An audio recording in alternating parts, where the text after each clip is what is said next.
नमस्ते साथियों, आपका स्वागत है हमारे चैनल डस्क एंड्स ड्रीम्स पर। रात की खामोशी में कुछ कहानियां जागती हैं, ऐसी कहानियां जो समय के साथ नहीं सोती बल्कि हर पीढ़ी को कुछ नया सिखाती हैं। आज की कहानी है बड़े घर की बेटी, जहां एक औरत अपने धैर्य, त्याग और बुद्धिमानी से टूटे हुए रिश्तों को फिर से जोड़ देती है। एक शांत गांव की पृष्ठभूमि में बसी ये कहानी हमें बताती है कि असली बड़प्पन पद या पैसे में नहीं बल्कि क्षमा, प्रेम और समझदारी में छिपा होता है। तो आइए आंखें बंद करें और चलें उस समय में जहां घर बड़े होते थे पर दिल उससे भी ज्यादा बड़े। बड़े घर की बेटी एक ऐसी नींद भरी कहानी जो दिल को शांति और सोच को गहराई देती है। दिन भर आप सब काम में लगे रहते हो, कोई खेत खलिहान में, कोई दफ्तर में, कोई घर गृहस्थी में और कोई बस जिंदगी की भागदौड़ में। इतना सब करने के बाद जब रात को बिस्तर पर लेटते हो तो नींद आंखों से उठ जाती है। दिमाग में पुराने झगड़े घूमते रहते हैं, कल की फिक्र सताती है या फिर अधूरे सपनों का बोझ दबाता है। बस यही सोचकर हमने ये चैनल शुरू किया। यहां हम रोज आपको कहानियां सुनाएंगे। हमारी कोशिश यही है कि आपकी सारी थकान दूर हो जाए, मन हल्का लगे और नींद आराम से आ जाए। ये कहानी दो ऐसे लोगों की है जो सालों से एक दूसरे से नफरत करते आए हैं, इतनी कि एक दूसरे का नाम तक लेना गुनाह लगता है। पर वक्त सब कुछ बदल देता है। जब मौत और दर्द की आहट पास आती है तो दिल का पत्थर भी पिघल जाता है। तो चैनल को सब्सक्राइब जरूर करना ताकि हर नई कहानी सबसे पहले आपके तकिए तक पहुंचे। और हाँ, नीचे कमेंट करके बताना मत भूलना कौन सी बात आपके दिल को सबसे ज्यादा छू गई। किस टॉपिक पर आपको कहानी चाहिए ये भी बताइए, और किस जगह से कहानी सुन रहे हैं यह भी बताइए। मैं अगली कहानी में आपका नाम जरूर मेंशन करूंगा। आपके कमेंट हमें ताकत देते हैं कि रोज हम आपके लिए कुछ नया लाएं। तो अब आप आराम से लेट जाइए, चादर ओढ़ लीजिए, तकिया ठीक कर लीजिए और आंखें बंद कर लीजिए। एक गहरी सांस लीजिए, धीरे से छोड़ दीजिए। सोचिए कि सारी थकान बाहर निकल रही है, सारे बोझ और चिंता हवा में उड़ रही है। अब बस आप हैं और हमारी आवाज है। तो चलिए, अब धीरे धीरे नींद आपकी पलकों पर उतरने लगेगी, चेहरे पर मुस्कान आ जाएगी, दिल में सुकून फैल जाएगा और आप तैयार हो जाइए आज की कहानी सुनने के लिए। तो धीरे धीरे सांझ उतर रही थी। गांव के ऊपर आसमान में हल्का नारंगी रंग घुल रहा था और खेतों के पार से उठती धूल हवा में ठहर सी गई थी। दूर कहीं बैलों की घंटियों की आवाज सुनाई दे रही थी, जैसे दिन के शोर को अलविदा कह रही हो। इस शांत वातावरण में पुराने जमींदार परिवार का वह बड़ा घर बिल्कुल किसी कहानी का हिस्सा लगता था। ऊंचे फाटक वाला, आंगन में नीम का पेड़ और उसके नीचे रखी लकड़ी की चौकी, जिस पर कभी हंसी की गूंज होती थी तो कभी बड़ों की बैठक की। वह घर गांव का सबसे पुराना और प्रतिष्ठित घर था, रमेश्वर बाबू के पूर्वजों का। पीढ़ियों से चली आ रही जमींदारी अब भले वैसी न रही हो, पर उस घर के भीतर अब भी वही संस्कार, वही परंपरा, वही आत्मसम्मान जीवित था। इस घर के लोग मानते थे कि बड़प्पन जमीन या पैसे से नहीं बल्कि संस्कार और एकता से होता है। परिवार उनके लिए धर्म था और परिवार की इज्जत उनकी पूजा। पर समय बदलने लगा था। नई पीढ़ी के भीतर अब थोड़ा थोड़ा अहंकार आने लगा था, थोड़ी सी जिद, थोड़ा सा मैं का भाव। और यही भाव कभी कभी रिश्तों के बीच दीवारें खड़ी कर देता है। इस परिवार में दो भाई थे, रमेश्वर और गंगाधर। रमेश्वर बड़ा था, शांत, संयमी और गहराई से सोचने वाला। वह अपने पिता का सच्चा उत्तराधिकारी था, जिसने घर की परंपराओं को न सिर्फ निभाया बल्कि उन्हें सम्मान दिया। वह कम बोलता था, लेकिन उसकी बात में तर्क होता था। उसकी नजरों में परिवार एक मंदिर था और हर सदस्य उस मंदिर की मूर्ति। गंगाधर उसका छोटा भाई स्वभाव से बिल्कुल उल्टा। वह जवान था, जोश में भरा, थोड़ा हठी और खुद को साबित करने की बेचैनी में हर बात को चुनौती समझ लेने वाला। उसकी आंखों में महत्वाकांक्षा थी, पर उस महत्वाकांक्षा के साथ थोड़ी सी अहंकार की परछाई भी। गांव में लोग कहते थे कि दोनों भाइयों में दिन और रात का फर्क है। एक धूप की तरह शांत, दूसरा आग की तरह बेचैन। रमेश्वर की शादी अनाथी नाम की एक सुशील संस्कारी लड़की से हुई थी, एक ऐसे घर से जो बड़े नाम वाला था। लोग कहते थे कि वह बड़े घर की बेटी है और इसीलिए उसमें एक जन्मजात शालीनता है। पर अनाथी में केवल बड़प्पन नहीं, बल्कि समझदारी और त्याग की गहराई भी थी।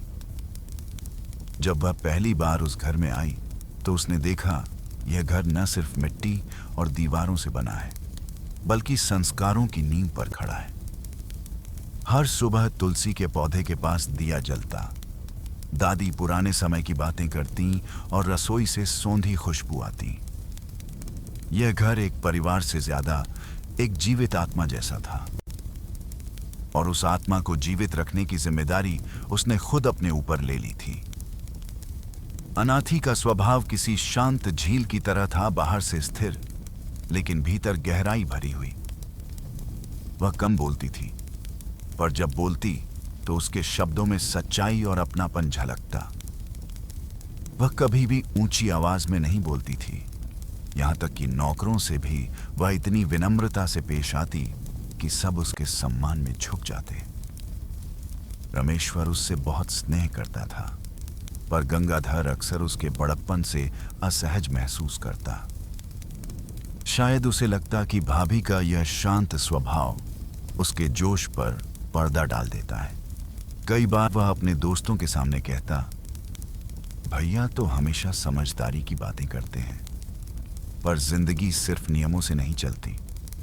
थोड़ा अधिकार, थोड़ा जोश भी तो चाहिए। अनाथी ऐसे वाक्य को सुनकर भी कभी कुछ नहीं कहती। उसके चेहरे पर एक हल्की मुस्कान होती, जैसे कोई माँ अपने नादान बच्चे की बात सुन रही हो। उसे गंगाधर पर गुस्सा नहीं आता था, बल्कि दया आती थी। वह समझती थी कि यह उम्र और अनुभव का फर्क है। एक दिन की बात है, दोपहर का समय था। रमेश्वर खेत देखने गए थे और गंगाधर आंगन में नौकर को डांट रहा था। कितनी बार कहा है, बिना पूछे भैया के कमरे में मत जाना। हर चीज पर उनका अधिकार नहीं है, अब मैं भी इस घर का हिस्सा हूं। अनाथी ने यह सब भीतर से सुना। वह धीरे से बाहर आई, बिना आवाज किए उसके पास खड़ी हो गई। गंगाधर को एहसास तक नहीं हुआ कि भाभी वहीं है। गंगाधर, उसने बहुत ही शांत स्वर में कहा, घर का हर कोना हम सबका है, पर जब हम कहते हैं मेरा हिस्सा, तभी घर टूटता है। घर को घर बनाए रखने के लिए कभी कभी अपने हिस्से को त्यागना पड़ता है। गंगाधर उसकी बात सुनकर चुप रह गया। उसकी आंखों में थोड़ी झिझक थी, पर भीतर कुछ हिला जरूर था। उसने जवाब नहीं दिया, बस कमरे की ओर चला गया। अनाथी वहीं खड़ी रही। उसकी आंखों में चिंता नहीं थी, बस करुणा थी। वह जानती थी, झगड़े या तकरार से नहीं, बल्कि प्रेम और धैर्य से ही परिवार संभलते हैं। शाम को जब रमेश्वर लौटे तो उन्होंने देखा कि घर का माहौल थोड़ा बदला हुआ है। अनाथी तुलसी के पौधे के पास दिया जला रही थी। हवा में घी के दीपक की खुशबू थी। सब कुछ सामान्य था, पर उस सामान्यता में एक शांति की परत थी। रमेश्वर ने मुस्कुराकर पूछा, अनाथी, सब ठीक है ना? वह मुस्कुराई, हाँ सब ठीक है। बस कभी कभी घर को शांत रखने के लिए कुछ बातें दिल में रखनी पड़ती हैं। रमेश्वर ने कुछ नहीं पूछा, क्योंकि वह जानता था अनाथी जो भी करती है घर की भलाई के लिए करती है। धीरे धीरे दिन बीतते गए। गांव में लोग कहते, रमेश्वर की घरवाली में सचमुच देवी का वास है। वह सबका ख्याल रखती, बूढ़ी सास की सेवा करती, नौकरों को सम्मान देती और सबसे बड़ी बात, दोनों भाइयों के बीच संतुलन बनाए रखती। कई बार वह रमेश्वर को समझाती, छोटे भाई की उम्र है, उसे अपनी गलती खुद समझने दो। डांटने से नहीं, प्यार से समझाने से वो सुधरेगा। रमेश्वर हंसकर कहता, तुम्हारा दिल बहुत बड़ा है अनाथी। और वह बस हल्का सा मुस्कुराकर जवाब देती, नारी का बड़प्पन उसके धैर्य में होता है स्वामी। अगर हम शांत रहें तो घर कभी बिखर नहीं सकता। पर इस शांति के नीचे एक हल्का तनाव अब भी था। गंगाधर का मन पूरी तरह शांत नहीं हुआ था। कभी कभी उसकी बातों में एक चुभन होती, एक ऐसा अहंकार जो धीरे धीरे जड़ पकड़ रहा था। अनाथी जानती थी कि यह आग छोटी है, पर अगर इसे बुझाया नहीं गया तो घर को जला सकती है। उसने तय किया कि वह अपने शांत स्वभाव से ही इस घर को एक रखेगी, चाहे इसके लिए उसे अपने मन की शांति क्यों न खोनी पड़े। रातें अब और भी गहरी लगने लगी थीं। कभी कभी जब घर सो जाता तो अनाथी चौखट पर बैठकर दूर खेतों की ओर देखती। चांदनी उसकी साड़ी पर गिरती और उसकी आंखों में हल्की नमी चमकती। वह सोचती, भगवान इस घर को जोड़े रखना, भाइयों का प्रेम बना रहे। उसके दिल में न कोई शिकायत थी, न कोई गुस्सा, बस एक प्रार्थना थी। और शायद इसी प्रार्थना में इस घर की असली ताकत छिपी थी। गांव के लोग कहते थे, वो जो बड़ी हवेली है ना, वहां शांति रहती है, क्योंकि वहां बड़े घर की बेटी रहती है, न रहती है। वह न सिर्फ उस घर की बहू थी, बल्कि उसकी आत्मा थी।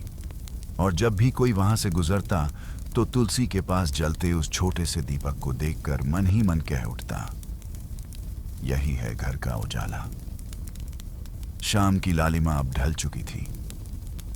हवेली के भीतर दियों की रोशनी जल उठी थी, लेकिन उस रोशनी में अब वहां पुरानी गर्माहट नहीं थी जो पहले हुआ करती थी।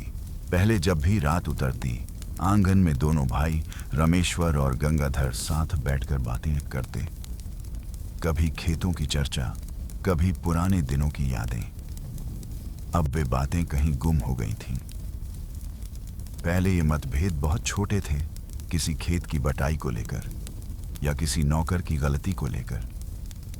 गंगाधर कभी कभी कह देता, भैया हमेशा अपनी चलाते हैं, मुझे तो कोई समझता ही नहीं।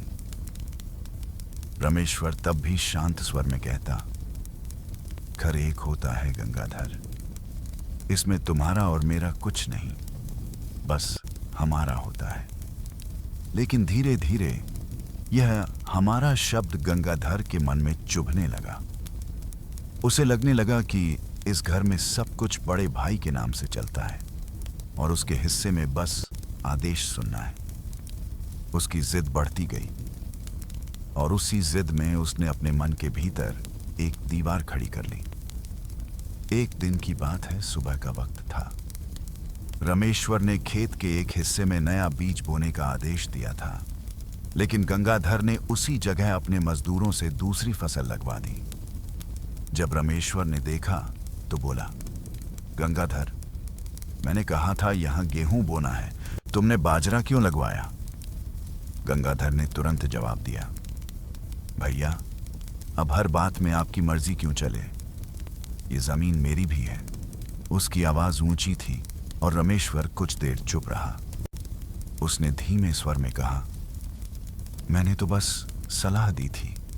गंगाधर बोला, सलाह नहीं भैया, ये आदेश था और अब मैं आदेश नहीं मानूंगा। वो पहली बार था जब घर के आंगन में दोनों भाइयों की आवाजें ऊंची हुई थीं। नौकर, औरतें, यहां तक कि बूढ़ी मां भी सन्न रह गई थीं। अनाथी अंदर से सब सुन रही थी। उसके चेहरे पर कोई प्रतिक्रिया नहीं थी, पर उसकी आंखों में चिंता थी। उसे लगा यह झगड़ा अब भी छोटा है, लेकिन इसकी जड़ गहरी हो रही है। उस रात उसने रमेश्वर से कहा, स्वामी, कभी कभी छोटों की बात मान लेने से घर छोटा नहीं होता, बल्कि बड़ा होता है। गंगाधर को लगने दो कि उसकी भी बात की अहमियत है। रमेश्वर ने मुस्कुराकर कहा, तुम्हारा दिल बड़ा है अनाथी, पर हर बात में झुकना आसान नहीं होता। वह बोली, झुकना हार नहीं होता, झुकना घर को बचाने का तरीका होता है। पर समय ने जैसे उनकी बात नहीं सुनी। कुछ ही दिनों में मामूली बातें अब तानों में बदल गईं। गंगाधर अब भाभी की भी बात काटने लगा। एक दिन जब भोजन के समय वह आंगन में आया तो बोला, भाभी, अब मुझे अपने हाथ से खाना मत परोसिए। मेरे हिस्से का नौकर मेरे कमरे में दे देगा। अनाथी का चेहरा पल भर को स्थिर हुआ। फिर उसने बस इतना कहा, जैसी तुम्हारी इच्छा। उसके बाद हवेली का माहौल बदल गया। जहां पहले सुबह तुलसी के पास दोनों भाई एक साथ आरती करते थे, अब गंगाधर उस समय घर से बाहर निकल जाता। जहां पहले एक ही चौके में सब खाते थे, अब गंगाधर ने अपने कमरे में अलग चूल्हा जलवा लिया था। रमेश्वर कुछ नहीं कहता, लेकिन हर शाम उसकी आंखों में थकान उतर आती। गांव में अब बातें होने लगीं। वो बड़े घर में अब डे कन में अब 2 चूल्हे जलते हैं। भाई भाई में अब वैसा मेल नहीं रहा। अनाथी के कानों तक भी ये बातें पहुंचती। वह चुप रहती, पर उसके भीतर जैसे कोई धीमी आग जल रही थी। कभी वह तुलसी के सामने बैठकर देर तक दीपक देखती रहती, शायद उम्मीद करती कि ये छोटी लौ फिर से उस घर की रोशनी बढ़ा देगी। एक दिन बूढ़ी मां ने कहा, बेटी, तू समझा ना दोनों को, अब ये दीवार बहुत ऊंची हो गई है। अनाथी ने मां के पांव छूकर कहा, मां, मैं कोशिश कर रही हूं, पर कभी कभी दीवार नहीं, मन टूट जाते हैं। उस शाम जब आंगन में हवा चली तो दोनों भाइयों के कमरे की खिड़कियां अलग अलग दिशाओं में खुली थीं। एक से दिए की लौ बाहर झिलमिला रही थी, दूसरी में अंधेरा था। और हवेली के बीच में अनाथी खड़ी थी, जैसे दोनों दिशाओं के बीच की खाई को अपनी प्रार्थनाओं से पाटने की कोशिश कर रही हो। अब घर में पहले जैसी आवाजें नहीं थीं, न हंसी की गूंज, न शाम के गीत। बस दीवारों पर चुप्पी की परतें थीं, मोटी, ठंडी और भारी। एक रात जब सब सो गए, रमेश्वर देर तक आंगन में बैठा रहा। उसने ऊपर देखा, चांद पूरा था, पर उसकी रोशनी में उदासी थी। अनाथी उसके पास आई और बोली, चांद पूरा है, लेकिन मन अधूरा है ना? रमेश्वर ने कहा, हाँ, शायद अब घर पूरा नहीं रहा। अनाथी ने धीरे से उसका हाथ पकड़ा। घर तब भी पूरा रहता है जब उसमें प्यार बाकी हो। बस वो प्यार जगाए रखना। रमेश्वर ने उसकी आंखों में देखा। वहां एक ऐसी ताकत थी जो शब्दों से बड़ी थी, पर वही ताकत अब गंगाधर के मन में जगह नहीं बना पा रही थी। कुछ दिनों बाद गंगाधर ने एक बड़ा फैसला ले लिया। उसने कहा, भैया, अब मैं अपने हिस्से में अलग रहूंगा, जमीन बांट दीजिए। वह वाक्य सुनते ही हवेली जैसे हिल गई। रमेश्वर कुछ देर तक उसे देखता रहा, फिर बोला, अगर यही तुम्हें शांति देगा तो ठीक है। उस दिन पहली बार दोनों भाइयों के बीच एक अदृश्य दीवार खड़ी हो गई, जिसे कोई देख नहीं सकता था, लेकिन हर कोई महसूस कर सकता था। अनाथी ने उस शाम अपने कमरे का दरवाजा बंद नहीं किया। वह चुपचाप चौखट पर बैठी रही। दूर कहीं मटके से पानी टपक रहा था और हर बूंद की आवाज जैसे उसके दिल में गिर रही थी। वह सोच रही थी, कैसे कोई घर इस तरह दो हिस्सों में बांट सकता है जब दिल तो एक ही धड़कता है। धीरे धीरे हवेली दो ही हिस्सों में बांट दी गई। एक हिस्सा रमेश्वर के नाम, दूसरा गंगाधर के नाम। पर जो बांटा नहीं जा सका वो था उस घर का इतिहास। वो आंगन जहां दोनों ने बचपन में खेला था, वो नीम का पेड़ जो अब भी बीच में खड़ा था जैसे किसी बूढ़े गवाह की तरह। गांव के लोग अब जब उस घर से गुजरते तो कहते, पहले इस हवेली से हंसी की आवाज आती थी, अब बस सन्नाटा।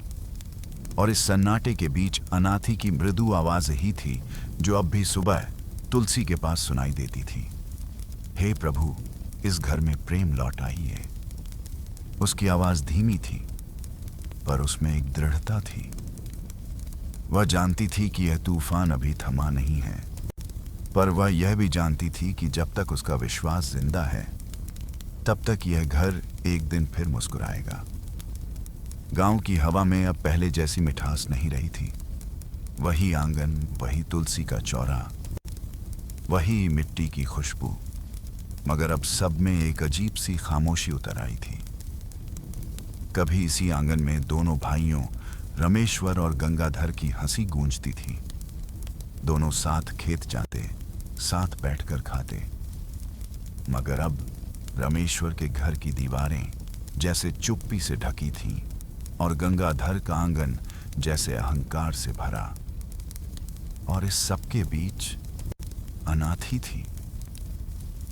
रमेश्वर की पत्नी, वह स्त्री जिसने इस परिवार को अपने धैर्य और विवेक से वर्षों तक थामे रखा था। वह रोज सुबह तुलसी को जल चढ़ाती, दिया जलाती और भगवान से एक ही प्रार्थना करती, हे ठाकुर, इस घर में फिर से प्रेम लौट आए जैसे पहले था। अनाथी जानती थी कि बात सिर्फ जमीन या संपत्ति की नहीं थी, बात दाबी या अहम की थी। गंगाधर को लगता था कि बड़ा भाई उसे कम समझता है और रमेश्वर को लगता था कि छोटा भाई अपनी हद भूल गया है। दोनों सही भी थे और दोनों गलत भी। अनाथी जब भी पति से इस विषय पर बात करती, रमेश्वर चुप हो जाते। एक शाम वह बोली, आप दोनों भाई हैं, घर के दो खंभे हैं, अगर एक भी गिर जाए तो छत टिक नहीं सकती। रमेश्वर ने धीरे से कहा, मैंने कितनी बार समझाने की कोशिश की अनाथी, पर वह सुनता नहीं। अनाथी मुस्कुराई, कभी कभी शब्द नहीं, नियत दिखानी पड़ती है। हम जो सही हैं वो करके दिखाएं, फिर देखिए। रमेश्वर ने उसकी आंखों में देखा, वहां कोई तर्क नहीं था, सिर्फ विश्वास था। वह विश्वास जो किसी भी टूटे रिश्ते को जोड़ सकता था। दिन बीतते गए, दोनों घरों के बीच संवाद लगभग बंद हो चुका था। त्योहार आते मगर एक दूसरे के दरवाजे बंद रहते। गांव वाले भी अब दोनों को एक साथ नहीं देखते थे। पर अनाथी ने उम्मीद नहीं छोड़ी।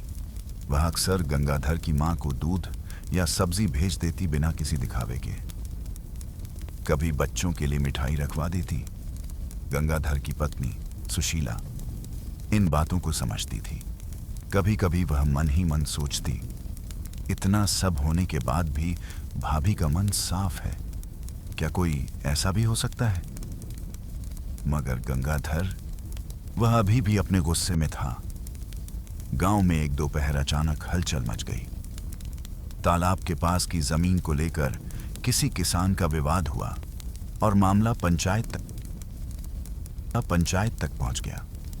वो जमीन रमेश्वर और गंगाधर के खेतों के बीच की थी। दोनों को बुलाया गया। गांव के लोग जमा हो गए। कोई कह रहा था, देखो अब क्या होता है, तो कोई कह रहा था, अब दोनों भाई आमने सामने आएंगे। रमेश्वर शांत भाव से पहुंचे। उनके चेहरे पर संयम था। गंगाधर पहले से वहां मौजूद थे, माथे पर पसीना, आंखों में गुस्सा। पंचायत शुरू हुई। रमेश्वर ने कुछ कहना चाहा, मगर गंगाधर बीच में बोल उठे, बस ज्यादा नाटक मत कीजिए भाई साहब, आप हमेशा खुद को सही समझते हैं, लेकिन सच ये है कि आपने मुझे कभी बराबर नहीं माना। लोग चुप हो गए। रमेश्वर के होंठ थरथराए, मगर उन्होंने कुछ नहीं कहा। अनाथी जो थोड़ी दूरी पर खड़ी थी, सब सुन रही थी। वह आगे बढ़ी बिना किसी घबराहट के, बिना किसी राग के। उसने सबके सामने सिर झुकाया और कहा, भाइयों में विवाद हो सकता है, मगर दुश्मनी नहीं। ये जमीन चाहे किसी की भी हो जाए, लेकिन अगर रिश्ते टूट गए तो दोनों का घर उजड़ जाएगा। उसकी आवाज कांप नहीं रही थी, उसके हर शब्द में सच्चाई थी। गांव के बुजुर्गों ने भी सिर हिलाया। अनाथी बहू ठीक कहती है, जमीन की क्या औकात जब खून का रिश्ता ही मिट जाए। गंगाधर चुप हो गए। वो पल छोटा था, लेकिन असर गहरा। उस रात अनाथी बहुत देर तक चुप रही। रमेश्वर को लगा शायद वह दिन की बातों से परेशान है, लेकिन उसकी आंखों में कुछ और था, एक दृढ़ निश्चय। वह बोली, मैं सोच रही हूं कल गंगाधर के घर जाऊं। रमेश्वर चौंक गए। तुम्हें पता है वो अब भी मुझसे बात नहीं करना चाहता। अनाथी मुस्कुराई। तो मैं उसकी भाभी होकर बात कर लूंगी, पत्नी होकर नहीं। अगली सुबह जब सूरज की पहली किरण ने गांव के छप्परों को सुनहरा किया, अनाथी अपने सिर पर पल्लू रखकर गंगाधर के घर पहुंची। सुशीला ने दरवाजा खोला। पहले तो हैरान हुई, फिर जल्दी से पांव छूने लगी। भाभी, आप तो अब हमारे घर नहीं आती। अनाथी ने कहा, घर तो एक ही है सुशीला, बस दीवारें अलग हो गई हैं। गंगाधर उस समय आंगन में थे। अनाथी ने उन्हें प्रणाम किया और कहा, मैं झगड़ा सुलझाने नहीं आई हूं, बस रिश्ता निभाने आई हूं। उसने आगे बढ़कर उनके सामने तुलसी का एक पौधा रखा। ये हमारी मां की पसंद का पौधा था। सोचिए, अगर इसकी जड़ें काट दी जाएं, तो क्या ये जिंदा रहेगा? गंगाधर कुछ नहीं बोले। उनकी आंखें नम हो गईं। उन्हें याद आया, जब मां जैनी जिंदा थीं, तो यही पौधा दोनों भाई हर सावन में साथ मिलकर लगाते थे। अनाथी की बातों ने जैसे बरसों की बर्फ को पिघला दिया। गंगाधर ने धीमे से कहा, भाभी, मैंने बहुत गलती की। मैं छोटेपन में खो गया था। अनाथी ने बस इतना कहा, भाई, गलती रिश्तों को नहीं तोड़ती, बस हमें उन्हें जोड़ने की हिम्मत रखनी होती है। वह दिन एक नए अध्याय की शुरुआत थी। रमेश्वर और गंगाधर दोनों ने मिलकर घर का आंगन फिर से संवारने का निश्चय किया। शाम को दोनों परिवार एक ही चौखट पर बैठे। दिया जल रहा था। तुलसी महक रही थी। अनाथी पीछे खड़ी मुस्कुरा रही थी। उसके चेहरे पर कोई गर्व नहीं, बस शांति थी। वह शांति जो त्याग से आती है। रमेश्वर ने उसके पास आकर धीमे से कहा, तुमने वो कर दिखाया जो मैं नहीं कर सका। अनाथी बोली, नहीं, मैंने कुछ नहीं किया। भगवान ने बस मुझे ये मौका दिया अपने परिवार को फिर से जोड़ने का। रात का आसमान तारों से भर गया था। हवा में अब फिर वही मिठास लौट आई थी। गांव के लोग कह रहे थे, देखो, बड़ी बहू ने फिर से घर में रोशनी ला दी। और वाकई वो रोशनी सिर्फ दिए की नहीं थी, वो थी अनाथी के त्याग की, उसके धैर्य की और उस प्रेम की जो किसी भी टूटे रिश्ते को अमर बना देता है। धीरे धीरे वह घर जो कभी झगड़ों की वजह से बिखर गया था, फिर से अपने पुराने रूप में लौटने लगा। दीवारें जो पहले मौन थीं, अब फिर से हंसी की गूंज से भरने लगीं। कभी जिस चौखट पर कदम रखते ही तनाव महसूस होता था, वहां अब तुलसी की महक और बच्चों की खिलखिलाहट थी। गांव के लोग कहते, बड़ी बहू अनाथी के पैर इस घर में पड़े तो मानो लक्ष्मी फिर लौट आईं। उस दिन के बाद गंगाधर हर सुबह अपने बड़े भाई के घर आ जाते। कभी खेत की बातें करते, कभी पुराने दिनों की यादें ताज़ा करते। रमेश्वर के चेहरे पर अब वह शांत मुस्कान लौट आई थी जो बरसों से कहीं खो गई थी। एक शाम जब पूरा परिवार आंगन में साथ बैठा था, अनाथी ने दोनों भाइयों के सामने खीर रखी। गंगाधर ने पहली बार अपनी भाभी से कहा, भाभी, आपकी खीर तो अब पहले से भी ज्यादा मीठी लग रही है। अनाथी मुस्कुराई, क्योंकि अब इसमें घर की मिठास भी घुल गई है। सब हंस पड़े। वह हंसी सिर्फ मजाक की नहीं थी, वह सुलह की, समझ की और अपनेपन की हंसी थी। अब खेतों में भी एक नया रंग था। दोनों भाई फिर से साथ काम करने लगे थे। रमेश्वर हल चलाते तो गंगाधर बीज बोते। गांव वालों ने देखा, जब दोनों भाई एक साथ खेत में उतरते तो जैसे मिट्टी भी मुस्कुराने लगती। रात को घर के बाहर वही पुराना दिया जलता जो पहले बुझा बुझा रहता था। अनाथी रोज उसे जलाकर भगवान से धन्यवाद कहती, प्रभु, आपने मेरा घर फिर से जोड़ दिया। गांव की औरतें अक्सर अनाथी की मिसाल देती, देखो कैसे बिना गुस्से, बिना शोर किए उसने पूरा परिवार जोड़ लिया। अनाथी कभी जवाब नहीं देती थी, वह बस मुस्कुरा देती, क्योंकि उसके लिए यह सब कोई जीत नहीं थी, यह तो उसका कर्तव्य था। कहानियां हमेशा समाज की आत्मा को छू जाती हैं, और इस कहानी में भी वही गहराई है, जहां एक औरत अपने धैर्य और करुणा से टूटे रिश्तों में फिर से जीवन फूंक देती है। अनाथी ने किसी पर आरोप नहीं लगाया, न ही किसी से बदला लिया। उसने बस प्रेम चुना और प्रेम ने सब जीत लिया। कहानी का यह संदेश हमें बहुत गहराई से सोचने पर मजबूर करता है कि परिवार को चलाने के लिए ताकत की नहीं, संवेदनशीलता की जरूरत होती है। और यह संवेदनशीलता अक्सर एक स्त्री के भीतर जन्मजात होती है। रमेश्वर बड़ा भाई था, पर क्षमा का अर्थ उसे अपनी पत्नी से समझ में आया। गंगाधर छोटा था, पर उसने विनम्रता का अर्थ उसी दिन जाना जब अनाथी ने उसके सामने सिर झुकाया था। अनाथी ने साबित किया कि घर केवल ईंटों से नहीं बनता, वह बनता है त्याग, समझदारी और क्षमा से। धीरे धीरे शाम का सूरज डूब रहा था। आंगन में तुलसी का दिया टिमटिमा रहा था। अनाथी ने दोनों भाइयों को साथ बैठे देखा और मन ही मन कहा, अब यह घर फिर से पूरा हो गया। उसके चेहरे पर संतोष था, एक ऐसा संतोष जो किसी जीत से नहीं बल्कि शांति से आता है।